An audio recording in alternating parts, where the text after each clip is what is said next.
Hello friends, welcome to my channel. இப்போ நம்ம சேனலில் என்ன பார்க்க போகிறோம்னா, நம்ம தளபதிக்கு ஆதரவாக யார் யார் ஆதரவு தெரிவிச்சிருக்காங்கன்னு தான் நம்ம இப்போ பார்க்க போகிறோம். உங்களுக்கு எல்லாமே தெரிஞ்சிருக்கும், தளபதியோட படம் ரிலீஸ் ஆகாமல் எவ்வளோ தடைகள் வந்துட்டுருக்குன்னு உங்களுக்கு எல்லாமே தெரியும். ஸோ அதுக்கு ஆதரவு தெரிவித்து எந்தெந்த ஆக்டர்ஸ் எந்தெந்த பிரபலங்கள் ஆதரவு தெரிவிச்சிருக்காங்கன்னு நம்ம இப்போ ஒரு லிஸ்ட் படி நம்ம இப்போ பார்க்க போகிறோம்.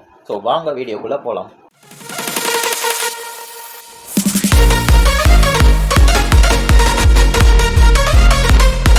ஸோ தளபதி ரசிகர்களுக்கு நான் ஒன்று சொல்லிக்க விரும்புகிறேங்க. தயவு செஞ்சு யாரும் அவசரப்படாதீங்க. நான் நிறைய ரீல்ஸு நிறைய ஸ்டோரிஸ்லாம் நான் பார்த்தேன். தளபதி படம் ரிலீஸ் ஆகலைன்னா சிவகார்த்திகேயன் நடித்த படம் எங்கே ரிலீஸ் ஆகுதோ எல்லா தேட்டரையும் அடிப்பேன், உடப்பேன், குத்துவேன்னு சொல்லிட்டு நிறைய பேர் பேசிகிட்டு இருக்கீங்க. அதெல்லாம் ரொம்ப தப்புங்க. அப்படியெல்லாம் பண்ணாதீங்க. ஏன்னா நம்ம எதிரிங்க, நம்ம இதை தான் செய்வோம் அப்படின்னு சொல்லிட்டு எதிர்பார்த்துட்டு இருக்கிறாங்க. அதுக்காக தான் இப்படி ஒரு ஸ்கெட்சே போட்டிருக்காங்க. நம்ம இந்த டைமில் அவசரப்படக்கூடாது. அவசரப்பட்டு நம்ம நிதானத்தை இழந்து கோவப்பட்டோம்னா பாதிப்பு நம்மளுக்கு தாங்க. ஸோ சின்ன வயசுலேருந்து நம்ம தளபதியோட மோட்டிவேஷன் ஸ்பீச் எல்லாம் கேட்டு தான் நம்ம வளர்ந்துருக்கிறோம். ஸோ தளபதியும் நம்ம வளர்ச்சிக்கு ஒரு காரணம் சொல்லலாம். தளபதியோட வளர்ப்பில் சொல்கிறேன், தளபதி நம்மளை அப்படி வளர்க்கலைங்க. அதனால் வன்முறை யாரும் கையில் எடுக்க வேண்டாம். நிதானமாக பொறுமையாக இருந்து பார்ப்போம், என்ன நடக்குதுன்னு பார்ப்போம். நம்ம கோவம் எல்லாத்தையும் எலெக்ஷனில் நம்ம காட்டுவோம். ஸோ அவசரப்பட்டு எதுவும் பண்ணாதீங்க. தளபதி ரசிகர்கள் எல்லாரும் கொஞ்சம் பொறுமையாக இருங்க, அவசரப்படாதீங்க, கோவப்படாதீங்க. யார் படம் எப்படியோ ரிலீஸ் ஆகிட்டு போகட்டும், நம்ம தளபதி படம் கண்டிப்பாக வரும், நம்ம பார்க்க தான் போகிறோம். ஸோ தளபதியோட வளர்ப்புல இருந்து நான் சொல்கிறேன், தளபதியோட இடத்துல இருந்தும் நான் சொல்கிறேன், தயவு செஞ்சு இதை கேளுங்க.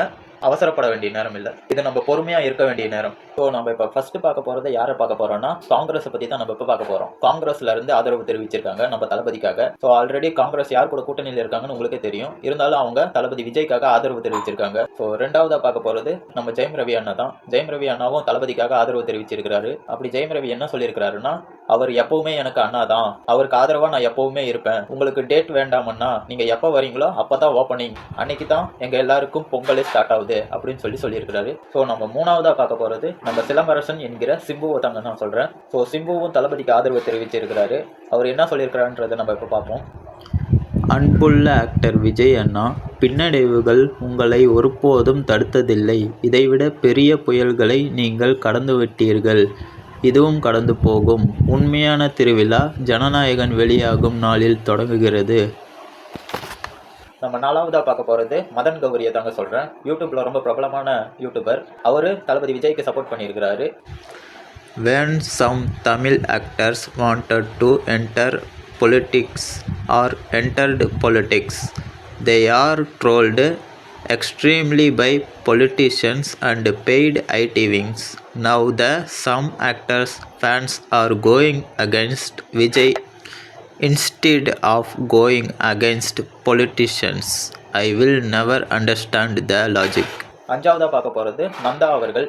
நந்தானா இந்த ஆனந்தபுரத்து வீடு பார்த்துருப்பீங்க இல்லைங்களா, அந்த படத்தில் வர ஹீரோ தாங்க நந்தா. அவரும் தளபதிக்கு ஆதரவு தெரிவிச்சிருக்கிறாரு. ஸோ இந்த மாதிரி இன்னும் நிறைய சின்னத்திரை நட்சத்திரங்கள் இன்னும் நிறைய பேர் ஆதரவு தெரிவிச்சிருக்கிறாங்க. சரி மணி, இதெல்லாம் ஓகே, படம் எப்போ தான் வரும், எப்போ தான் படத்தை ரிலீஸ் பண்ணுவாங்க அப்படின்னு கேட்டிங்கன்னா அதுதாங்க ரொம்ப கேள்விக்குறியாக இருக்குது. ஏன்னா இப்போ வரைக்கும் யாருக்குமே தெரியல படம் எப்போ ரிலீஸ் ஆகுன்றது, யாராலையும் சொல்ல முடியாது. ஏன்னா அதுக்கு யூவி சர்டிஃபிகேட் கண்டிப்பாக கொடுத்தே ஆகணும். அதை கொடுத்து இன்னும் அவங்க போய் மறுபடியும் மேல்முறையீடு பண்ணி மறுபடியும் அதுக்கு அந்த சர்டிஃபிகேட்டை அவங்க வந்து எந்த விதமான ஆட்சேபனையும் இல்லாமல் அந்த சர்டிஃபிகேட்டை அவங்ககிட்ட கொடுக்கணும். அப்படின்னா தான் படம் ரிலீஸ் ஆகும். இல்லைனா நாங்கள் மேல்முறையீடு பண்ணுறோம், நாங்கள் இன்னும் சுப்ரீம் கோர்ட்டுக்கு போகிறோம் அப்படி இப்படின்னு சொல்லிட்டு போயிட்டாங்கன்னா ஒன்றும் பண்ண முடியாதுங்க. இன்னும் கேஸ் எடுத்துக்கிட்டே தான் போகும். அதனால் நம்ம பொறுமையாக இருந்து பார்த்து தான் ஆகணும். ஸோ ஜனநாயகன் படத்தில் 27 சீனை கட் பண்ணியிருக்கிறாங்களாம். நினச்சி பாருங்கள், 27 சீன்னா அப்போ எவ்வளோ படத்தை கட் பண்ணியிருப்பாங்கன்னு. ஆனால் அப்போயும் அந்த யூவி சர்டிஃபிகேட் தரவே இல்லை. ஸோ இன்றைக்கி காலையில் 10:30க்கு தீர்ப்பு வருதுங்க. என்ன நடக்குதுன்னு நான் நம்ம சேனலை அப்டேட் பண்ணுறேன். மறக்காமல் நம்ம சேனலை சப்ஸ்கிரைப் பண்ணி வச்சுக்கோங்க. ஏற்கனவே நம்மளோட முட்டாள்தனத்தினால தளபதிக்கு எவ்வளோ பெரிய கெட்ட பேர் வந்துச்சுன்னு நம்ம எல்லாத்துக்குமே தெரியுங்க. அதனால் திரும்ப நம்மளோட முட்டாள்தனத்தை நம்ம காட்ட வேண்டாம். நம்ம இந்த டைமில் தான் புத்திசாலித்தனமாக நடந்துக்கணும். நம்மளோட எதிரிங்க என்ன நினைக்கிறாங்களோ அது நடக்க விடக்கூடாது. என்றைக்கும் நம்ம தளபதிக்கு நம்ம நல்ல பேரை மட்டும் தான் உண்டாக்கணுமே தவிர கெட்ட பேர் உண்டாக்கக்கூடாது. தயவு செஞ்சு அதனால தான் சொல்கிறேன், பொறுமையாக இருங்க. இந்த வீடியோ உங்களுக்கு பிடிச்சிருந்தா லைக் பண்ணுங்கள், ஷேர் பண்ணுங்கள், கமெண்ட் பண்ணுங்கள். தளபதியை பற்றி உடனுக்குடன் நான் அப்டேட் பண்ணுறேன். அதனால் நம்ம சேனலை சப்ஸ்கிரைப் பண்ணி வச்சுக்கோங்க. Okay, bye friends.